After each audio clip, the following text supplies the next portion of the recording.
Hi, I'm Harriet Frew, eating disorder therapist, teacher and podcaster, and you're about to start healing from your eating disorder and transforming your life and your relationship with food and body. I've worked in NHS and private practice supporting clients for 20 years, and I believe that recovery is possible for you. This podcast dives into expert interviews, evidence-based psychological approaches, and anecdotal tips from the therapy room from my years of experience. If you're wanting to heal your relationship with food, feel confident in your body, develop self-love and self-acceptance, and create a life of freedom and meaning, then this podcast is for you. Thank you for being here. Today, I'm re-releasing an old episode from 2021 when I spoke with Emma Reed Turrell, psychotherapist, author, speaker, and podcaster. Emma grew up near Portsmouth and went on to read English at Queen's College, Cambridge. Following 10 years working in business, she returned to her earlier passion for psychology and retrained as a psychotherapist. Emma runs a thriving therapy practice alongside training and consulting. And she came on the podcast to talk about her book, Please Yourself, which was launched to the world in 2021. Since then, Emma and her best friend Elizabeth Day had the podcast Best Friend Therapy, which has now ceased, but there's a whole backlog of episodes if you want to go and listen. And Emma is also launching her own podcast about friendship and has also released another book called What Am I Missing in recent weeks. But in this episode today, Emma talks all about people pleasing. And as a recovering people pleaser myself, and having worked with many people with eating disorders who struggle in this area, I was very keen to get Emma on the show. Emma talks about the 4 different types of pleaser that she has identified, gives tips and strategies for overcoming people pleasing, explores eating disorders and pleasing, dealing with social media, and lots more. I know that you'll enjoy this conversation. Time for a short advertisement break. I can remember crying in the doctor's surgery 4 years into living with bulimia. I was desperate for help and wanted support to escape the torturous cycle of restriction, binge eating and purging. My face was swollen, my stomach ached, and I felt lonely and desperate. And I was told that the local ED service had closed and there was no help available. I left dejected and lost, and it wasn't until 2 years later, when out in Australia, still struggling with the illness, that I made the decision to support others in the way that I had not been supported. I decided that I would train as a counsellor and support others in eating disorder recovery, and at age 25 years old, I began this process. Starting in the NHS eating disorder service and in private practice later in my 20s, I was able to put my dream into reality. Seeing clients, families, teaching, and in more recent years, social media, blogging, podcasting, training, and supervising counsellors, I continue to be incredibly passionate about my work. So my latest offering is my Breaking Free from Bulimia online course. It's a 12-step breaking free course packed full of valuable tools and strategies to help you break free. You'll start with understanding and making sense of your past and why you're struggling. You'll then work on motivation to change and root out the ambivalence and fear of letting go. You'll dive into the destructive impact of diet culture and get firmly in your own recovery lane. You'll practice regular eating and stabilising blood sugar levels to create a strong baseline for recovery, and you'll interrupt the binge and purge cycle. And with support, you'll introduce your old forbidden foods and practice self-compassion techniques to become much kinder and supportive of yourself. You'll work on emotional eating and challenging your negative thoughts. And there's modules on finding your voice, becoming assertive, plus developing robust self-esteem and managing relapse with ease and continuing on the recovery road. So 12 modules, self-paced, online, delivered in lecture and video content by me, Harriet Frew, expert by experience, having recovered myself from bulimia and having worked in the NHS and private practice with clients with eating disorders for 20 years. To step into freedom with food now and live the life you want. It's only £111, which is really, really great value. No more restrictions, secret behaviours, shame and loneliness. Break free from bulimia today. Link is in the show notes. Hi, Emma. Thank you so much for coming on the podcast today. Thank you for having me, Harriet. It's an absolute pleasure. So, Emma, would you start off, please, just by introducing yourself and telling us a bit more about what you do? Yes, of course. Yeah. Okay. So as you know, my name's Emma Reed Turrell. I'm a psychotherapist by trade, and I have also written a book. And so my first book, which is called Please Yourself, How to Stop People Pleasing and Transform the Way You Live, was published by Fourth Estate at the beginning of April. So I'm now running a kind of a combination of my private practice, the consultancy that I do for organizations, and writing. And whether it's a good idea or not, having a go at a second book. So that's a kind of a brief overview of what I'm up to now. Okay, no, lovely there. Thank you, Emma. And has this book been kind of a long time sort of coming? Has it, how long have you sort of been birthing this book? Well, I think that's such a good question. So it probably started, that kind of gestation period started 2019 when I had a conversation with my best friend and was talking to her about this particular type of people pleaser that I was seeing coming into my consulting room a lot, and how I felt that there was something there and something that could really usefully be kind of explored. And she is an author, and she said, you should just write the book. And at that point, I thought, well, yeah, maybe I will. I'll just write the book. So it took me about a year to write, I suppose. And then there was much editing and polishing happening last year before it came out in April. So it has been a long time coming, but in another way, it feels like it was only yesterday that it started. Yeah, no, sure. Well, it's wonderful, isn't it? I think it's a book that's been really needed, because I think there aren't that many books out there specifically on people pleasing. Yeah, I noticed that. I think this was kind of where it was really coming up for me, was the contrast between the impact of people pleasing that I was seeing among my clients and how enormous and damaging the effect was. And then somehow juxtaposed against that, this sort of light touch motivational quotes presentation it was kind of getting on social media, this sort of take more me time and don't be so nice and you're too easygoing. And actually they just didn't fit together. So it has been needed, I think. And some of the feedback I've had so far has been particularly for people who maybe didn't think they were a people pleaser, recognizing that actually, this speaks to me too. For sure. That's so good to hear.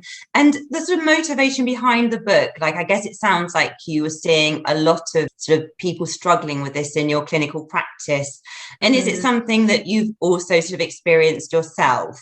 I think I've been, in the book, I talk about the different pleasing profiles. And I think I have had a foot in each of those camps at one time or another. Now I think I'm a lot better, because I can't unknow what I know about people pleasing. And in a way, I feel really confident when I talk to people about the possibility and the hope of recovering from people pleasing, because I can see actually how it has helped me. But I think that there was this sense that within my clinical practice, people were coming in, not necessarily identifying as people pleasers, but really aware of the pressures of other people's demands on them. Sure. So could you tell us, Emma, a bit more about the 4 different types of pleaser that you identified? Yeah, of course. Yeah. So, let's start at the beginning. The beginning I call the classics. And the classic people pleasers are the ones that we all know and love. We all know one. We would recognize one. We might even recognize it in ourselves. They are the people pleaser who really wants to get it right for other people and make them happy, choose the perfect birthday gift, or, be the perfect host, or put everyone else's needs ahead of their own, always willing to kind of say after you and what would you prefer. And it's that sense of, as long as they're meeting other people's needs, they're fulfilling their role. But if you actually ask them what they wanted, they might well draw a blank. So those are the classics. Then I kind of expand out a bit and I talk about a second group, which I call the shadows. And the reason I call them the shadows is because they tend to orbit someone who's already in the light.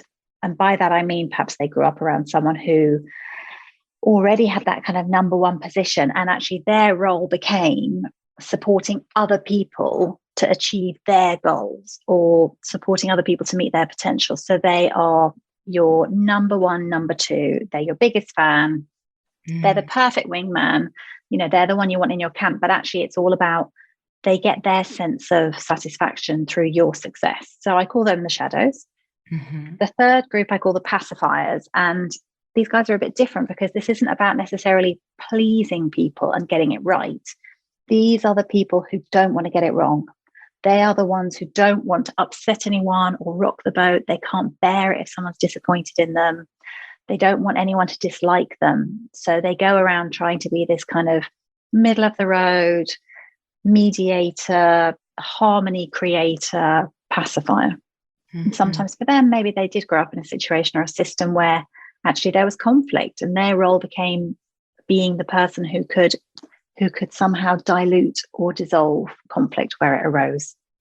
And then I talk about this fourth group, and it's the fourth group which really piqued my curiosity in the very beginning, because these are the ones who don't identify as people pleasers at all. In fact, they probably would imagine themselves to be well out of the reach of people pleasing. These are the ones I call the resistors. And these are the ones who believe themselves to be immune to all this pressure. But actually, when we kind of drill into some of the patterns of their behaviors or the choices they make, we can see that maybe they feel the pressure to please just as much as everyone else. And their response to that is to opt out totally, because, you know, if you can't play, you can't lose. And you can't be rejected by someone that you didn't want to be in relationship with. So we have this kind of a reaction style, which is, I will keep everyone at arm's length in order that I never have to get hurt or feel that I'm failing. So those are the 4 types. We'll have a bit of all of them at times, or we might find that actually we start in one and we move to another. I've noticed that a lot, where pacifiers get sick and tired of pacifying and they start to resist instead. But there are combinations. But yeah, there's the 4. No, well, thank you for explaining those. It's just so Sure. fascinating. And I think as a recovering people pleaser myself, I absolutely do relate to all of those different types. And I think it's interesting as well that you say that, yeah, perhaps people can move between them. And also the resistor thing, I think, is fascinating, isn't it? Because I think for myself in my recovering people pleasing journey, adopting the kind of resistor position was the kind of route, what I felt was kind of out of it, I guess. But like you're saying, really, it's just another form of people pleasing, but it's a bit more subtle, and it's kind of opting out completely, isn't it? Absolutely. You know, it's this kind of, and again, this is the bit where I was noticing we were being told just to not care. You know, don't care what people think. Actually, we should care what people think, just not to the exclusion of what we think. You know, we should account for what people think, absolutely, but not as a more important opinion than our own.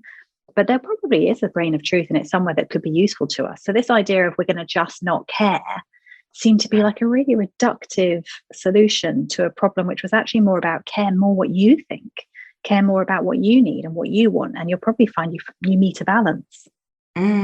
Yeah, no, so true. So I guess as well, being a resistor, you could become quite isolated, couldn't you, really, on your island, really? And does it relate a bit as well? So I was just thinking as well, just identifying myself as a recovering resistor, of maybe as well that slightly perhaps avoidant attachment style where you kind of opt out, you know, I guess to protect yourself. Yeah, it's safer there, isn't it? It's just safer if we don't need other people. Except it's probably not the full picture. You know, we probably have just found that that's the next best solution to, you know, better than needing people and them letting you down. Yeah. But actually this idea that as kids they were our only options and our attachment style comes from there. But as adults, maybe that's no longer the case. Maybe we can actually tolerate being let down by others in order to inform what we do next. Yeah, no, I love that. So obviously, like, I work in eating disorders, and I'm just really curious as well about, because I think people pleasing is something that is so often seen in people that struggle with eating disorders.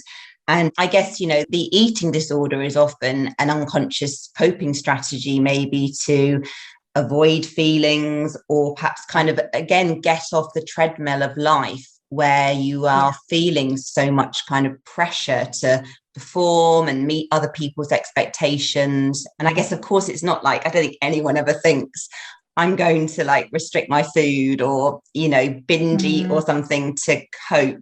But it kind of almost in the short term, it kind of gives some relief, I guess, from all those pressures. And part of that could be sort of the people pleasing. So I'm wondering as well that, you know, because I guess, you know, you probably work with clients from, you know, very different presentations, and some of those might be eating disorders. But is it something that you've seen as well in your sort of practice, that kind of link with perhaps eating disorders and people pleasing? Absolutely. 100%, I couldn't agree more. And of course, what they have in common is that need to avoid feelings, because feelings, you know, have become weaponized somehow, and they've become so dangerous that actually we need to do whatever we can to avoid feeling them. And I think the same applies with both, you know, whether it's people pleasing or a kind of an eating disorder. But there is something about this, you know, this awareness that you and I probably communicate all the time at work, which is that the feelings never killed anybody, but there are cases where the lengths we'll go to avoid those feelings can do us great damage. And part of the people pleaser's psychology, I guess, is that they have been so busy feeling other people's feelings that they've lost touch often with their own. They may never have actually had permission to feel their own feelings if they were busy trying to regulate someone who they needed to be okay for their survival, kind of going really young, I guess. But that feeling actually about how can I secure myself? And for a people pleaser, it's often by trying to get some consistency and predictability in the reactions of others. And so they outsource their own feelings and they get busy with other people's.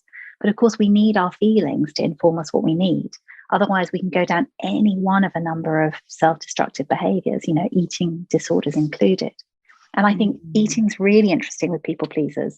Any kind of compulsive behavior, actually, any kind of substance as well, because there's this piece about compliance and defiance for a people pleaser. And I talk about it in the book a lot, this idea of how the people pleaser is born and how we're all born as pleasers. We're all born compliant.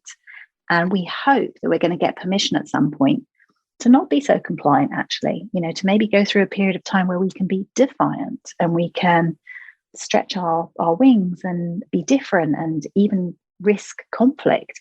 Because if we can get through those two stages, we can get out the other side, not beholden to anyone's approval or disapproval, and we can start to negotiate what's right for us.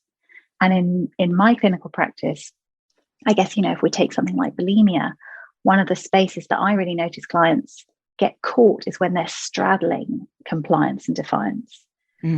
Trying to work out how to live with and withstand these pressures to be one way, but having these kind of breakthroughs where they can't, and they end up kind of in a defiant pattern. So that's a very long answer to this, because I could talk about this all day. It's just it's so interesting, because I just think it is, like you say, in a way, with any sort of perhaps compulsive behavior, it's not just eating disorders, is it? But I think, that complete, like that, I love the way you're talking about it in terms of like straddling that compliance and defiance, and it's so interesting. So I know you talk a lot in the book as well about, in a way, one of the ways to start to overcome people pleasing is almost kind of like feeling your way out of it. So kind of getting back in touch with your feelings and, I guess, your authentic self. So could you just say a bit more about that? Yeah, absolutely. I suppose that is the crux of it, isn't it? For a lot of therapy, that's the crux of it. This idea that feelings are really essential data, and they tell us what we need, and it's only when we know what we need that we can work out how to get it or give it to ourselves. And for a people pleaser who has often, as I was kind of saying, occupied the feelings of someone else, there's a double whammy here for a people pleaser, because not only am I asking them to feel their own feelings, which often kind of is met with a very blank expression, I don't know how I feel, I don't know what I enjoy, I don't know what makes me happy, but I'm also asking them simultaneously to go against some of the conditions that, at least on a survival level, they believe have kept them safe and secure and in these relationships that matter to them. So I'm asking them to do these two really difficult things. Stop taking responsibility for other people's feelings in order that you can start to make friends with your own feelings. And that's a real tough ask. And one of the ways that I work with people pleasers around this is to start really small. And there are two ways that I would always encourage people to start really, really small. One is to open up a kind of notes page on your phone, or have a notebook, pen and paper, whatever works, and begin something that I kind of very naffily call a joy list, but you could call it what you want. And the idea is that on that list, you just start to capture those little brief moments in life that give you joy, that give you pleasure, and to make them small and to make them achievable, to make them something that you could do on a Tuesday morning. It doesn't have to be a kind of a holiday to an exotic destination. This is about, I love having a coffee sitting in that seat outside that cafe, or I love going and picking up that magazine and getting a juice and reading it in the bath, or I love drinking out of this mug, or I love taking a walk and listening to this podcast maybe. these are the things that give me these units of pleasure, because I need a people pleaser to start to reclaim the, if you like, the kind of the ability to meet their own needs and to give them something that they've previously been getting from someone else, that feeling of I'm okay and I'm good enough and I have worth. So I always ask people to start this kind of little list, and it's typically easier to find those things when you're in a good place or you're having a good moment. So when you're there and you go, this is great, write it down. I love this song, write it down. It's going to be harder for you to find if you're not feeling good that day. So we need that list to kind of be there. It's almost like a little surrogate parent at that point that's going to come in and say, listen, I'm going to hold your hand and we're going to go and do this thing. And you don't even have to want to right now, but can we do it as an experiment? Because so much of change is about experiment, isn't it? It's about kind of, let's try and find out what's the worst that could happen. So that's the kind of one big piece I talk about. The other big piece in this is starting small, starting low risk. So if you're going to start to renege on some of those contracts you maybe made unconsciously with people to do their feeling for them and meet their needs for them, if you're going to start to take back some of that for yourself, start where those relationships are lower risk. They're probably going to be lower reward too. They're going to be those really light touch relationships, someone you don't know very well or you don't bump into very often, someone in the supermarket, and just have a go at making your need at least as important as theirs. Take the last pint of milk out of the fridge if that's what you need. Stand up for yourself if someone pushes in front of you in the queue. See what happens if you allow your need to be important. You'll get some evidence. And when you get some evidence that actually it was okay, your brain will start to offer you that possibility in other situations. And you can gradually work your way into relationships that maybe are higher risk, higher reward. Maybe it's at work or with a friendship or a romantic relationship. Some people might even get all the way into kind of family of origin stuff. But I guess I'm very clear that, this is not a destination. This is a direction of travel. You choose where people pleasing is getting in the way for you today, and focus your energy there. Some people choose to leave those family of origin relationships well alone because, there's a kind of spilt milk element to that. But it gives you some wiggle room to start to get a different result. And once you get that different result, your brain will offer it to you up. Time for a short advertisement break. Are you a counsellor, dietitian, therapist, nutritionist, personal trainer, or other mental health professional? Are you seeing increasing numbers of your clients struggling with eating disorders and disordered eating? And are you keen to learn skills and strategies and build confidence in working with your clients who struggle with these issues? We know that increasing numbers of people are struggling with eating disorders, and we know that 85% of people with eating disorders are not underweight, and this means that many eating disorder symptoms are hidden. The Good Childhood Report in 2021 highlights appearance as a leading cause of unhappiness among young people and indicates that appearance concerns are increasing year upon year. So join my Eating Disorders Training Day on Zoom, face-to-face or self-paced online. It will give you a really good understanding about the different types of eating disorders, including anorexia, bulimia, binge eating disorder, and OSFED, with an introduction to RFED and neurodiversity and eating disorders. You'll explore typical causes of eating disorders and understand how to create a psychological formulation for your client. And this will be brought to you by relating to client examples. I will take you through them, my specific knowledge, skills, and techniques, which can be used when supporting clients with eating disorders. You will get a full comprehensive training manual and access to the recording of the training afterwards and a full online version of the course. If you want to sign up, please go to the eatingdisordertherapist.co.uk, and you might also be interested in my body image training for professionals too. Yeah, that's so helpful, isn't it? I just think just to think about those little baby steps and, that are less risk. And also, I just love the joy kind of list as well, isn't it? Because it's really trying to take you back, isn't it? Just to those little small kind of glimmers that you maybe getting, but perhaps you hadn't sort of noticed before in your day. Yeah, absolutely. And I think it's that piece about, being really, I guess, accepting and being really honest about the fact that if you are going to stop people pleasing, you are going to give up some of those conditional strokes that you've been getting. So we need a supply in place for you, and you are a much more reliable supply for you. Yeah, and that's kind of a big lesson, isn't it, to take on board? I think when you have almost become so reliant on gratifying others and kind of those short-term wins of making other people happy, it can feel like there's quite a big void initially when you're trying to sort of draw on that yourself. Yes, absolutely. And here we are talking again, and we could bring it back to eating at that point, it's about kind of noticing that void and naming it and calling it what it is, because the void in that moment, in this example, it's not the absence of love from others. It's the absence of something that we've substituted and called love from others. That idea that the pat on the head from the authority figure at that point is somehow going to fill that void, except it never really does. And that's why we have to keep going back for more and more and more, and getting those feelings, those whacks of shame for doing it in the first place. So actually, if we can sit with the void for that little bit longer and let those feelings come back and say, hey, listen, actually, this might be what you need right now, then we've got the data we need to act more authentically. Yeah, and it's so true. Gosh, I wish, Emma, that I'd read your book when I was like 20. Do so do I. I'm with you on that. What's so interesting as well, like I love the idea when you're talking here about sort of starting with the lower risk situations, because I think as well, when you've been like a chronic people pleaser, and then particularly when you start to think about not pleasing maybe the people that you're very, very close to in your life, or that you've been kind of embroiled in perhaps not the most helpful way of relating for a very long time, it can bring up kind of all kinds of feelings. I sort of thinking when perhaps clients just feel that really overwhelming sense of guilt for not pleasing, or feeling that they're becoming selfish.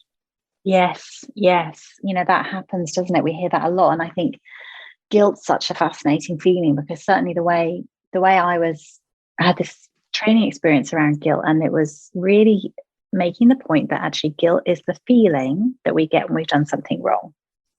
So with clients, when they tell me they feel guilty, I'll quite often be that really annoying therapist that goes, oh, really? What did you do wrong? And it's that sense of the dissonance that we need to create at that point of, well, I didn't really do anything wrong, but they felt upset with me. Okay, so you didn't do anything wrong and they felt upset with you. That actually if someone is disappointed in you when you say no, it doesn't mean you should have said yes. The responsibility for that disappointment lies with them, what they choose to do with it. It's just, it might bring up a feeling of fear in you. Well, that's not guilt. So let's get kind of really clear about what the feeling is here, actually. Maybe there is a kind of fear of loss that kicks in for you at that point. Let's talk about that.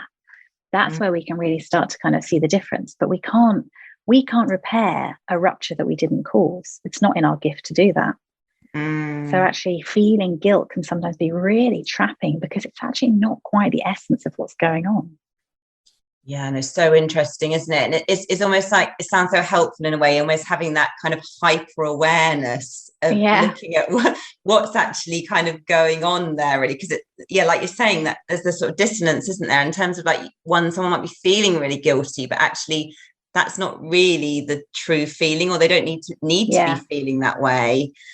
But perhaps they've been told in the past that they should feel guilty, and so we kind of got to hear these voices, haven't we, that sort of the peer pressure from people of the past who've told us that's a bad thing to do. But quite often we see people pleasing form in chains. So you might, there's a kid and that kid's busy pleasing their parent because their parent's still busy pleasing their parents, and you end up with this kind of chain of codependency where actually everybody's pleasing someone, but it's not themselves. So everybody has to kind of try and get someone else to please them.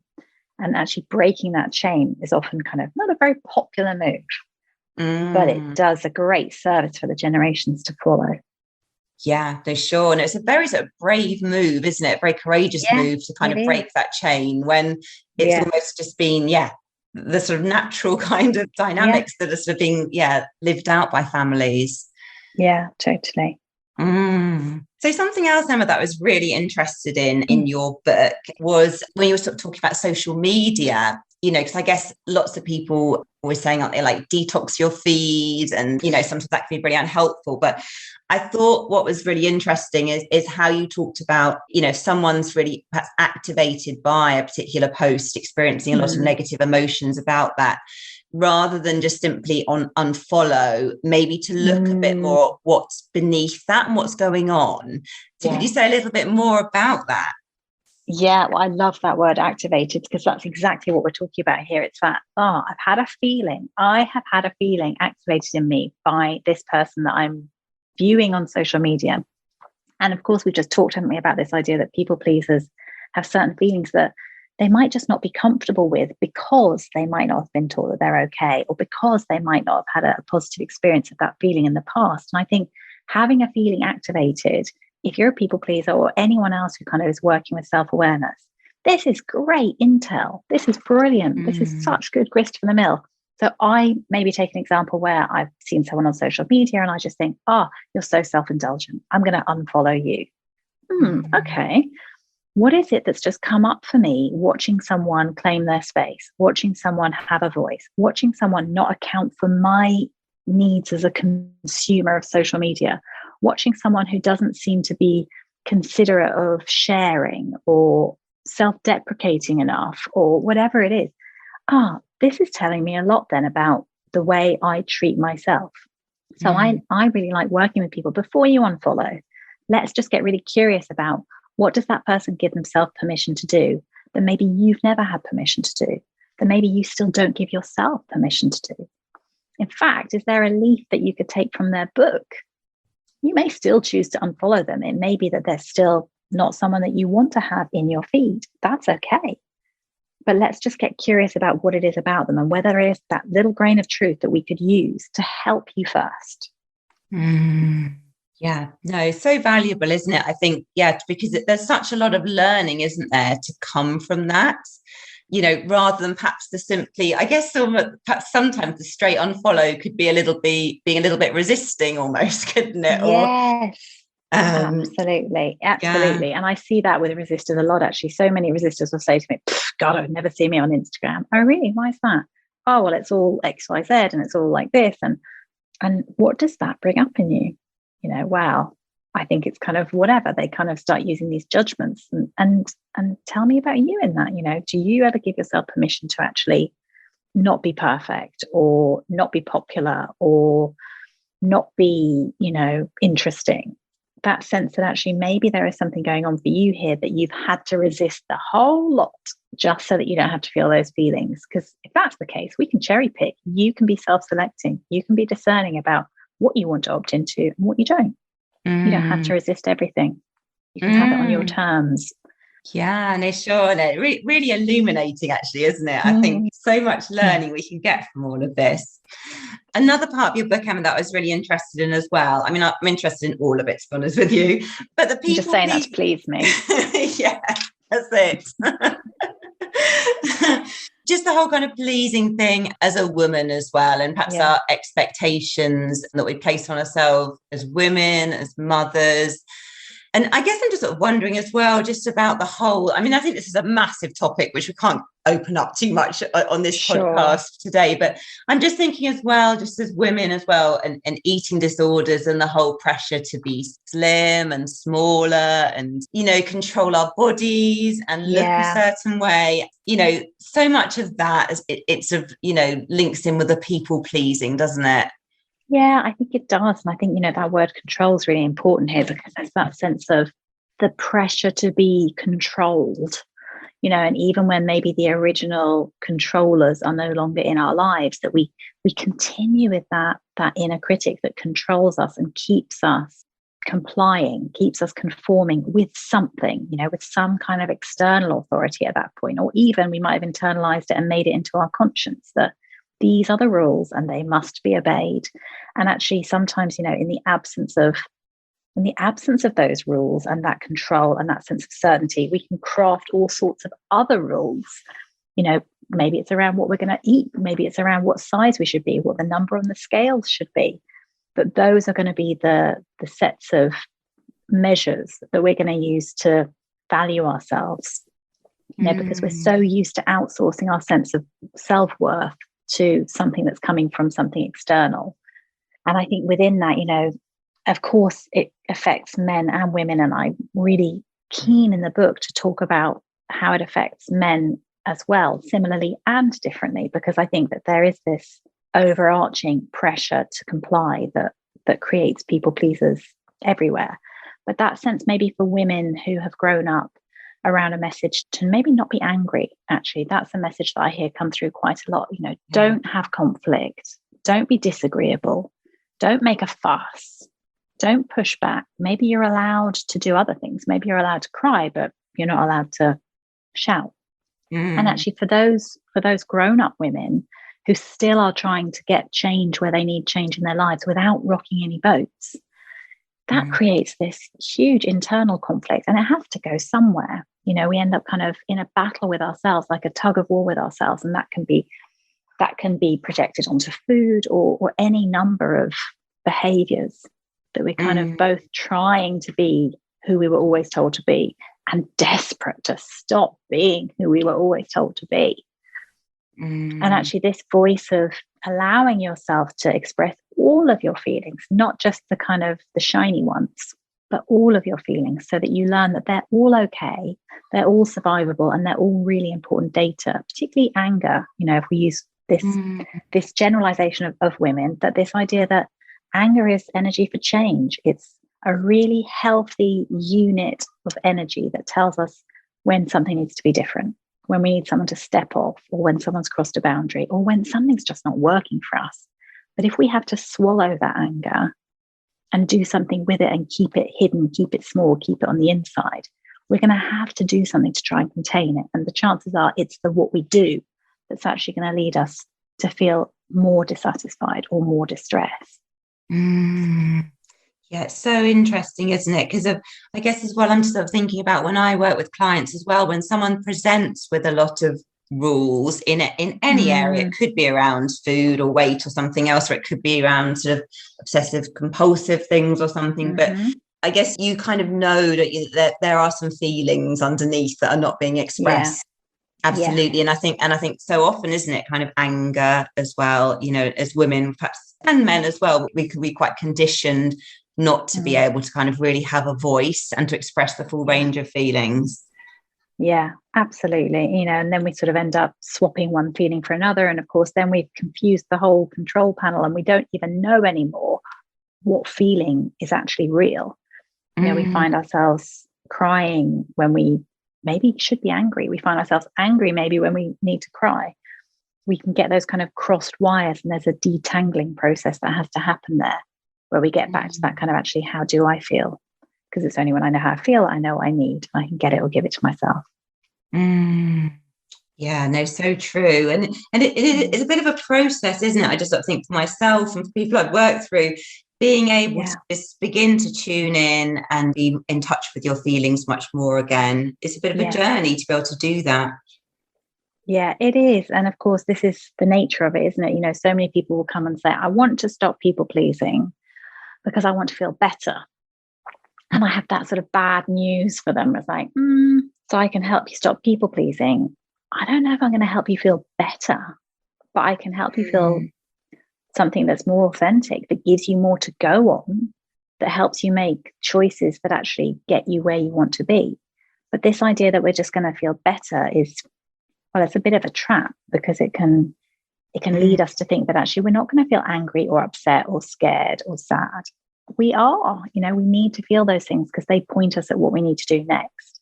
But if we learn that actually it's okay to feel those things, which is possibly the learning we always needed, and that someone's going to sit with us and be alongside us and keep us company in those feelings, so we're not going to get rejected for those feelings, and that we're going to learn that we can get our needs met or meet them for ourselves in a healthy way, those feelings stop being something that we have to be scared of.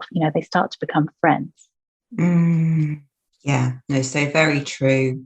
Emma, one last thing I wanted to just ask you about, I know really helped me in my own kind of recovery from people pleasing, was, I guess my old kind of faulty thinking was always that, in a way, that, everyone really liked me being a people pleaser, that, it was kind of really rewarding, etc., etc.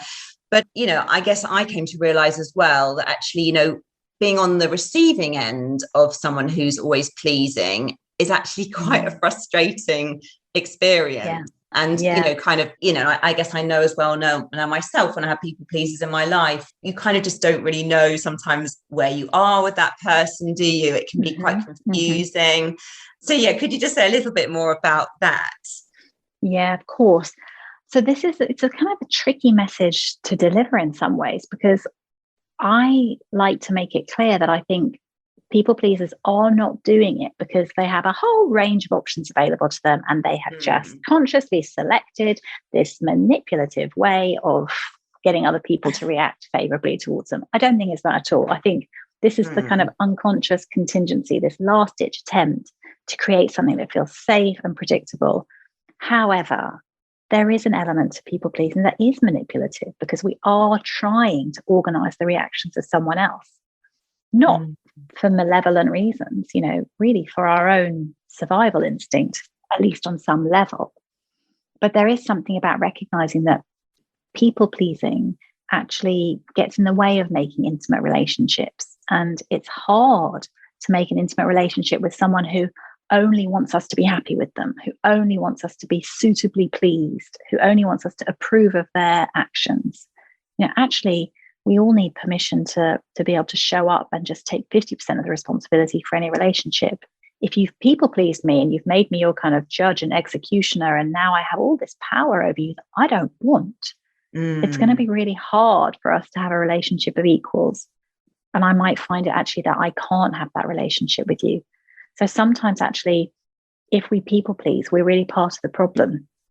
And it's a more generous and responsible way to show up in relationships if we account for our own needs and we let other people take responsibility for theirs.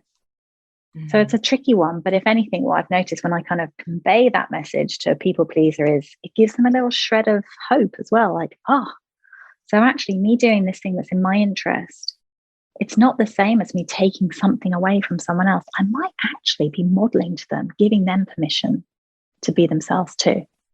Yeah, no, absolutely. Yeah, I think it's just that's such a helpful perspective to be able to draw on when you're kind of in that kind of recovering place. Yeah, totally. That this actually, everybody, this is a win-win situation. It doesn't mean there won't be loss, and I'm clear in the book about that as well, that we need to have resourced you so that you can cope with some loss, because there will be some people who, when they say that you've changed, really what they're saying is, I don't like that you're no longer doing it my way. Yeah. But it can be okay to walk away from those people, because you're walking towards the people that are going to unconditionally accept you, and they're worth their weight in gold. Yeah, they absolutely are. So if people want to find out more about your book, or just find out more about your work in general, where's the best place to go? Well, the book is out now, Please Yourself, and it's published by Fourth Estate. So wherever you buy your books, you can find it, and it's available on audiobook and Kindle. If you want to follow me on Instagram, I am at Emma Reed Turrell, and I'll also have a Twitter account at ET Counselling. So do come and say hi, and I'd love to hear kind of what you think and how people pleasing is affecting you. Okay, no, lovely. Well, I'm sure, Emma, that lots of people will be getting in touch and also buying your book. And it's definitely one that I'll be recommending to my clients. Oh, thank you. Thank you so much. I really appreciate it. It's been such a joy to talk to you. Yeah, no, thank you, Emma.